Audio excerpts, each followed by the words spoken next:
Alors, ce qu'il aurait fallu faire, à mon avis, en 2013, au moment de l'intervention de Serval, il aurait fallu désarmer ou neutraliser tous les groupes armés et pas faire, comme vous le disiez, un distinguo entre les bons et les mauvais groupes armés.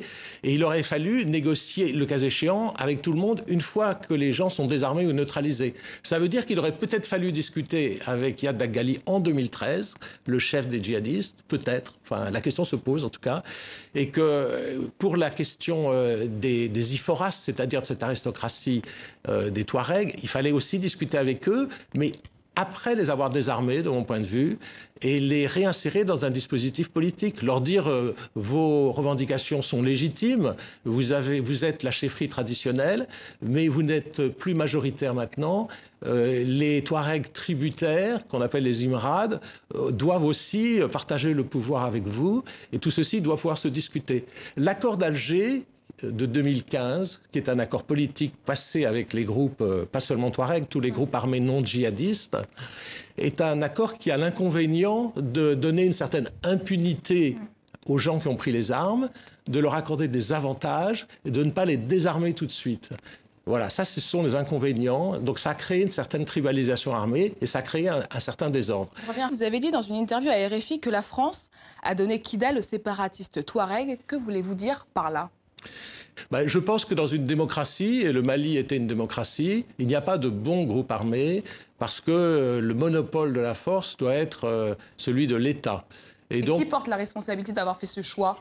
Eh bien, je crois que c'était un peu par facilité et aussi parce qu'on n'a pas analysé sérieusement la situation sur place. On n'a pas très bien compris, je pense, que ces groupes séparatistes Touaregs, qui prétendaient parler au nom de l'ensemble des Touaregs, en réalité, ne défendaient qu'une partie des Touaregs. Et quelqu'un nommément porte cette responsabilité ? Écoutez, je ne veux pas accuser des personnes en particulier, mais je crois que ça a été une erreur partagée. Ce n'était pas une erreur seulement française. L'ONU, les autres pays étaient sur la même ligne. Je pense que dans la précipitation, on n'a pas consulté les experts, les spécialistes, les anthropologues. Il y a par exemple un anthropologue qui s'appelle André Bourgeot, qui avait expliqué qu'au fond, le conflit du Nord, c'était une affaire entre Touaregs, entre l'aristocratie Touareg et le tiers-État Touareg. Et le tiers-État était loyaliste parce que l'aristocratie était séparatiste.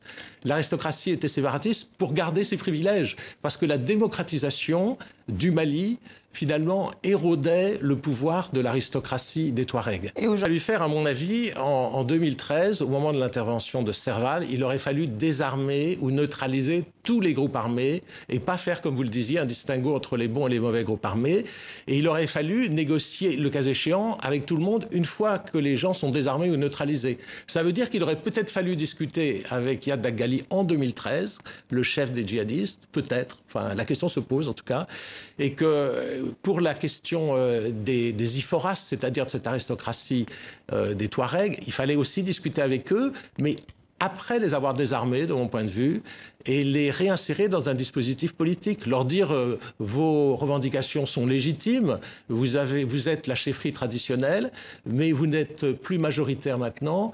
Les Touaregs tributaires, qu'on appelle les Imrad, doivent aussi partager le pouvoir avec vous, et tout ceci doit pouvoir se discuter.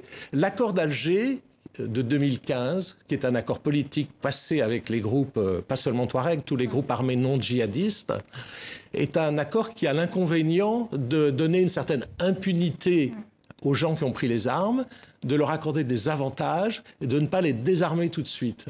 Voilà, ça, ce sont les inconvénients. Donc, ça a créé une certaine tribalisation armée et ça a créé un certain désordre. Je reviens rapidement.